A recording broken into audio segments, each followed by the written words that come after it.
Sabe como que Satanás engana a igreja? Não é mentindo para ela. Satanás, ele tenta enganar o discípulo de Jesus dizendo, está escrito, está na Bíblia. Satanás usa o texto para tentar Jesus, para provocar em Jesus cobiça, ganância. Satanás, ao invés de propor um desastre, ele propõe conquistas. Satanás quer colocar o homem como protagonista e o pai como coadjuvante.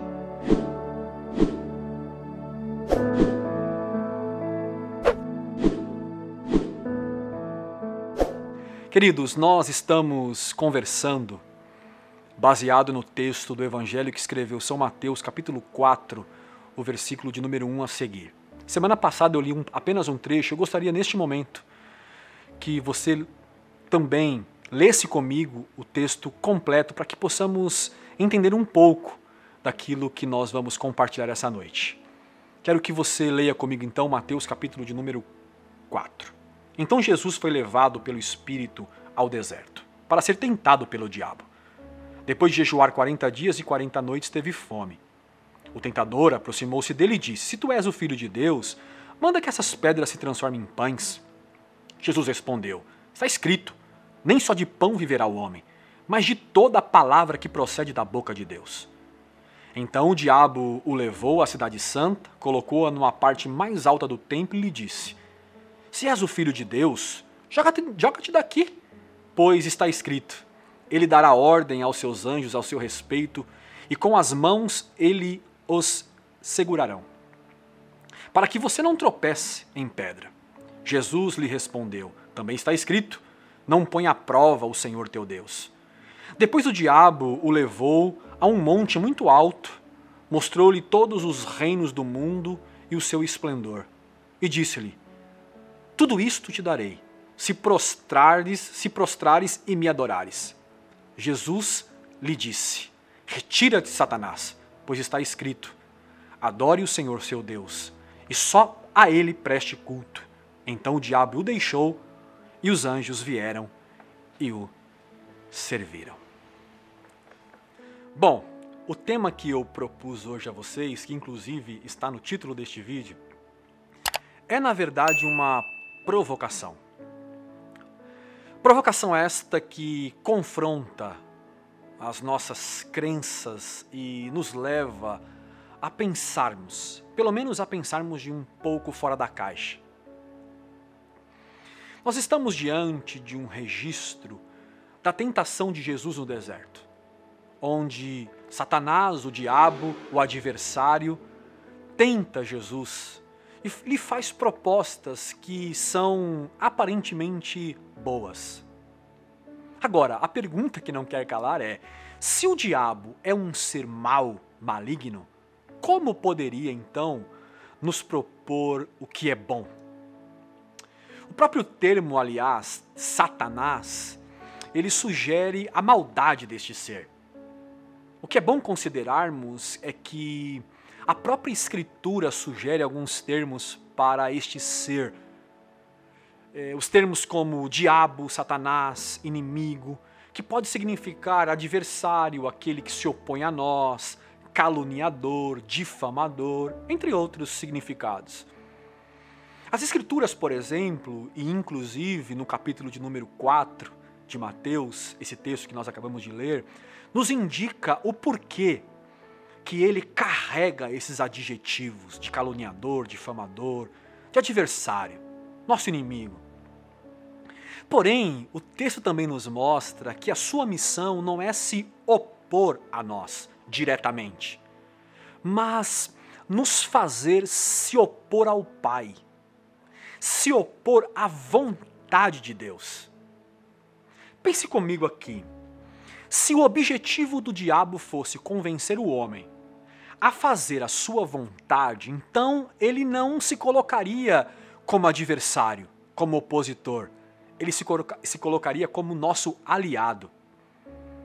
Satanás, ele não quer nos trazer para o lado dele, ele não nos quer puxar para o seu campo, até porque ninguém toparia, ninguém vai querer ficar do lado de um adversário. Na realidade, ele luta para nos tirar do lado de Deus. Então, ele não nos quer do lado dele, ele quer nos tirar do lado de Deus. E como que ele faz isto? O texto parece nos mostrar que ele tenta nos neutralizar, ou seja, nos tornar neutro.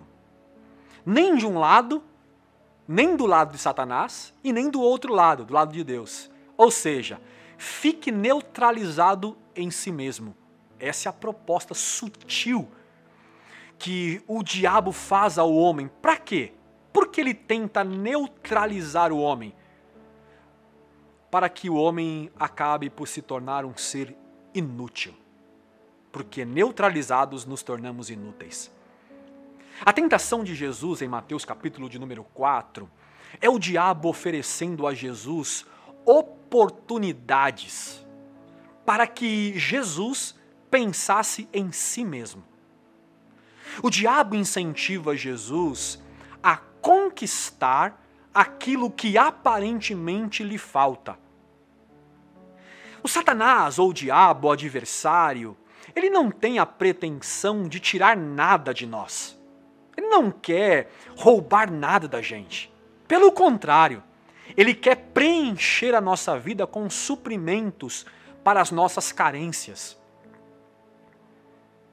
No Antigo Testamento, por exemplo, sei que você pensou nisso agora que eu falei, no livro poético de Jó, o que parece lá registrado é que Satanás propõe tirar tudo de Jó, para que Jó blasfeme contra Deus. Essa foi a tática. Mas o que parece, conhecendo o livro de Jó como nós conhecemos, é que a tática não deu certo. Já no Novo Testamento, ele muda de estratégia. Satanás, ao invés de propor um desastre, ele propõe conquistas. Ao invés de tirar algo de nós, ele propõe dar coisas para nós. Aí a pergunta, mas o diabo não veio para matar, roubar e destruir? Está escrito em João capítulo 10, verso 10. Não, acho que você leu errado, entendeu errado. Esse texto de João 10 não se refere ao diabo, mas aos religiosos que destroem a vida das pessoas por causa de seus dogmas. João 10 é uma crítica, ou uma dura crítica de Jesus aos líderes das sinagogas que expulsaram do templo um moço que havia sido curado de uma cegueira por Jesus. Então, não é só Satanás que destrói o sentimento e as vidas das pessoas. O que parece em João 10 que os religiosos também agem assim. Embora saibamos que Satanás seja destruidor, ele não apresenta-se assim a nós.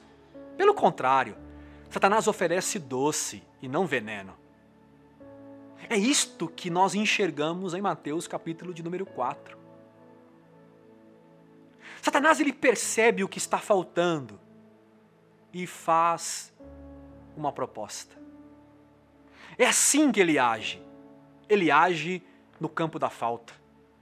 O perigo é que ele é sutil, ele é delicado em suas propostas. Ele costuma propor o que beneficia, ele costuma propor o que enche os olhos. No texto de Mateus 4, há 3 propostas de Satanás para Jesus no deserto. E as propostas são de cunho material, porém colocando ou tentando colocar em xeque a espiritualidade de Jesus. Isso significa que, acima de tudo, Satanás ele quer obstruir a nossa relação, o nosso vínculo com o Pai. Nas propostas, por exemplo, em uma delas, ele oferece um milagre. Transforme pedra em pães. Em outro, ele oferece uma adoração. Se prostrado me adorares, tudo te darei. Em outra, ele diz, lança-te daqui e os anjos te protegerão. Percebe como as propostas beneficiam o homem Jesus, mas ferem a Deus? Satanás quer colocar o homem como protagonista e o pai como coadjuvante. No meio da proposta, ele até usa as escrituras. Nas propostas que eles fazem, que ele faz, tanto para Jesus quanto para nós, eles dizem, está na Bíblia, está escrito. E ele faz uso do Salmo 91, verso 11. Esses dias, por exemplo, me perguntaram assim: pastor, Helter, a Bíblia é a palavra de Deus? Eu pensei um pouco, falei, como é que eu vou responder isso? E eu respondi assim, sim e não. Aí a pessoa que me perguntava ficou meia encabulada comigo. Como assim sim e não? Aí eu acrescentei, depende de quem está dizendo. Depende da interpretação do texto. Depende qual é o objetivo. O pastor Ricardo Gondim, por exemplo, um dia ele disse que, diante de uma plateia, prometa qualquer coisa. Prometa o que você desejar. Diga qualquer argumento. Fale qualquer coisa. No final, coloque o nome de Deus. Pronto. Todos vão aceitar. Todos aceitarão.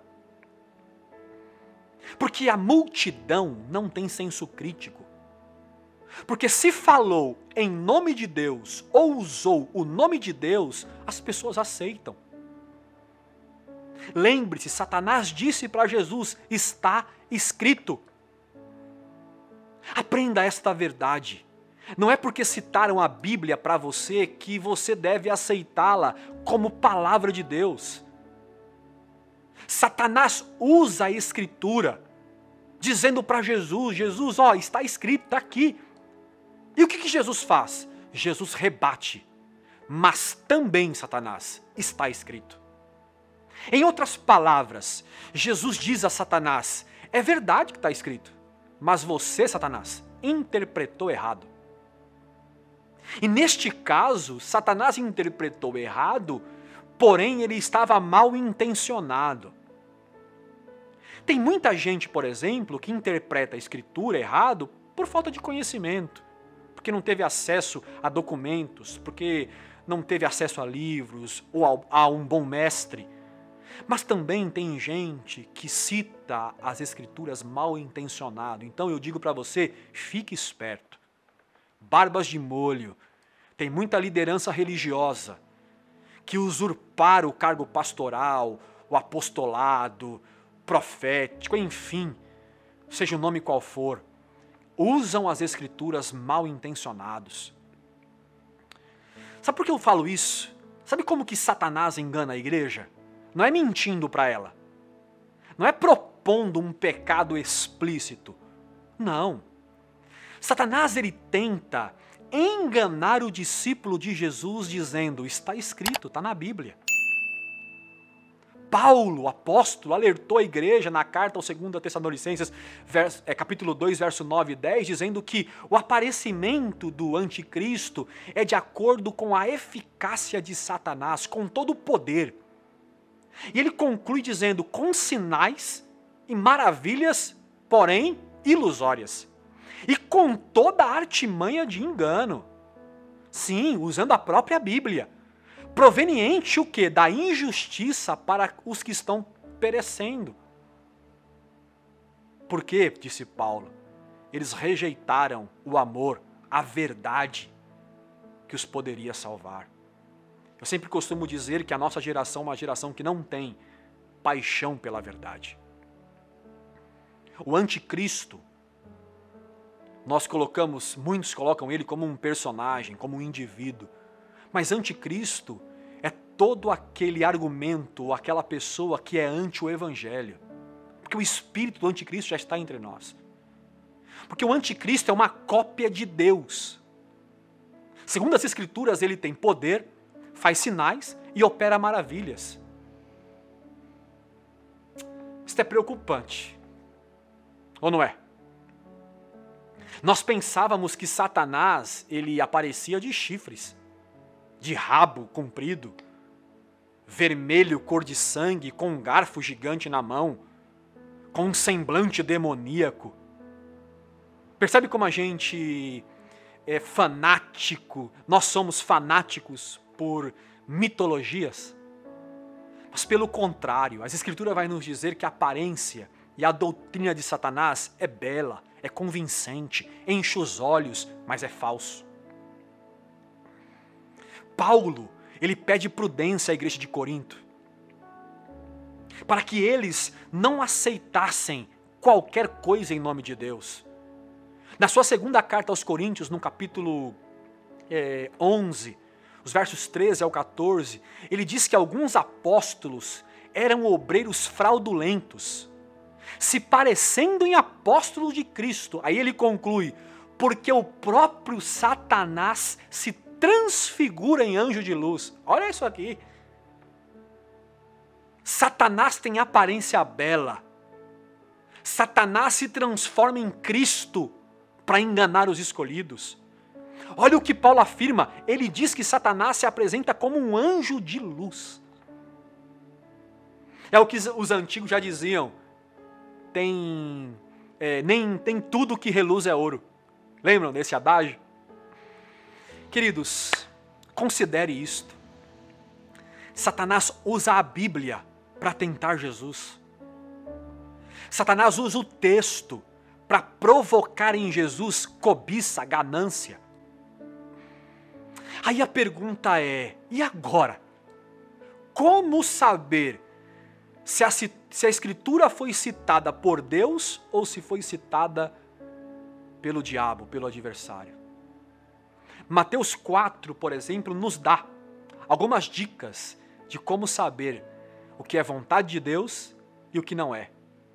Perceba no texto de Mateus capítulo 4.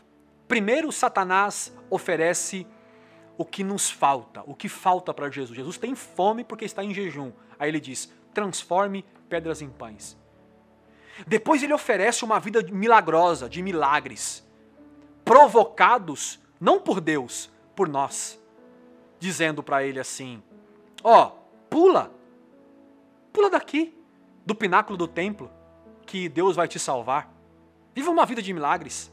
E por fim, ele oferece tudo o que você quer. Ele diz, tudo isso eu te darei. A proposta de Satanás é oferecer o que é bom, mas com uma finalidade ruim. A finalidade da proposta é nos dar autonomia, autossuficiência, independência.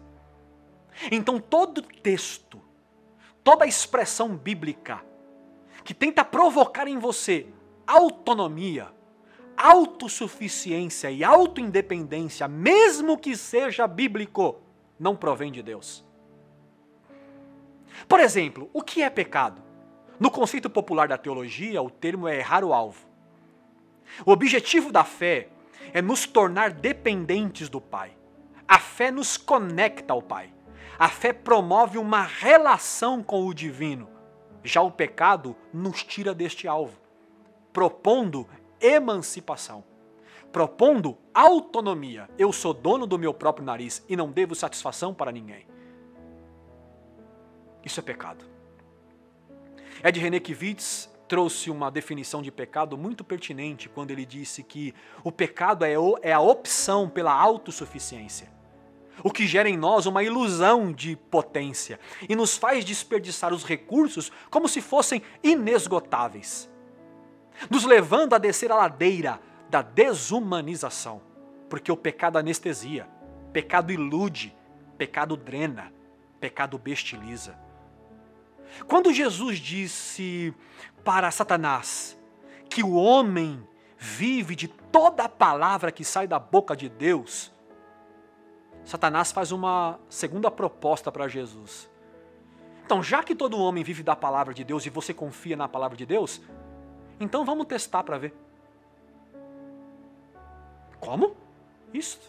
Mateus capítulo 4, versos 5 e 6, então o diabo o levou para a cidade santa e colocou num pináculo, colocou no alto de um templo e disse, se és o filho de Deus, atira-te abaixo, porque está escrito. Satanás estava dizendo para Jesus, bom, se você confia no que Deus disse, então está escrito. Confia no que ele disse. Vai lá e faz. Pula. Como que Jesus conseguiu discernir que o que o diabo estava dizendo não provinha de Deus? Jesus só venceu a proposta de Satanás porque ele conhecia a palavra do seu Pai.